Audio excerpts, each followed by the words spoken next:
Dalawang saging na saba lang ang kakailanganin natin dito para makagawa tayo ng napakasarap na merienda. Tara, wala na patumpik-tumpik pa dahil ngayong araw na ito ay gagawa tayo ng napakasarap na saba balls with sesame seeds. Tara, simulan na natin. Meron tayo dito dalawang malalaking saba. Ayan, ito ay may sukat-sukat ng mga 5 inches na haba.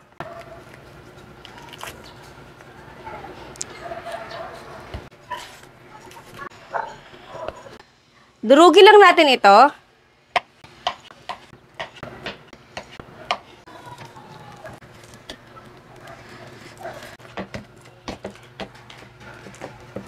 So dito guys ay wala muna tayong eksaktong measurement. Maglalagay tayo dito ng kaunting asin.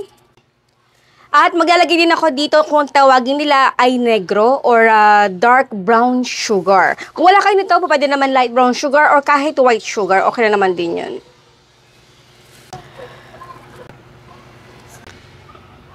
Maglalagay din ako dito ng glutinous rice flour. Again guys, wala tayong eksaktong measurement kaya paunti-unti lang yung ating lagay dito. Haluin natin.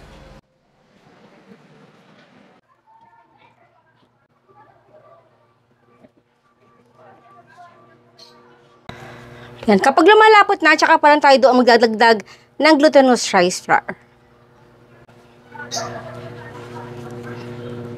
Ayan. At kapag ganito na yung consistency ng ating saba mixture, okay na to. Huwag na tayo magdagdag pa ng glutinous rice flour. Ayan. So, kukuha lang tayo dito ng konti at ikukuot lang natin ito ng linga or sesame seeds. Konti lang, kurot-kurot lang. Mas masarap kasi kapag maliliit lang or bite size.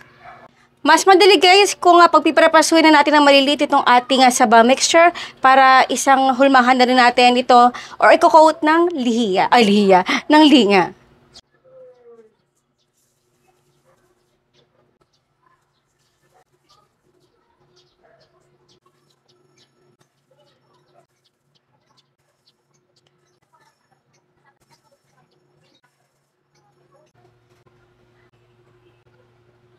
So, bago natin ito isalang, make sure tayo ay nasa medium heat. Check natin.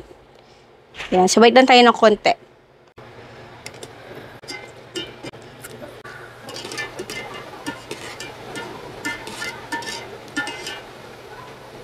Ayan, at lumulutang-lutang na yung ating saba balls with sesame. Hayaan lang natin ito na uminit pa or maluto pa ng ilang minuto.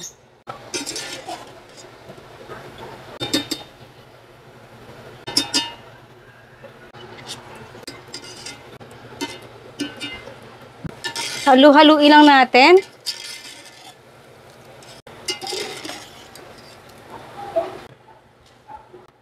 And now is done our napakasarap na merienda na saba balls with sesame seeds.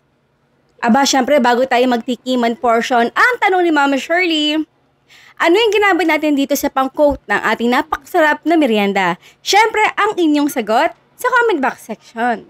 Ako guys, hindi lang ito pang merienda, pwede rin itong pang-negosyo. Ilagay nyo na sa food container or sa mga plastic packaging.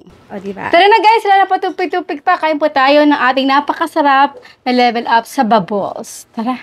Ito ay mas pinaliit na tamang-tamang pang-merienda. Bite size. Makunat-kunat. Yung lasa ng saba. Talagang kumapit. Na pinaka-the best yung sesame seed. Ang sarap. Hindi kayo magsisisi kapag ito yung ginawa ninyo. Ang sarap. Masarap to kapag nanonood tayo ng Netflix. Kasama natin mga bata. Ang sarap. Makunat-kunat.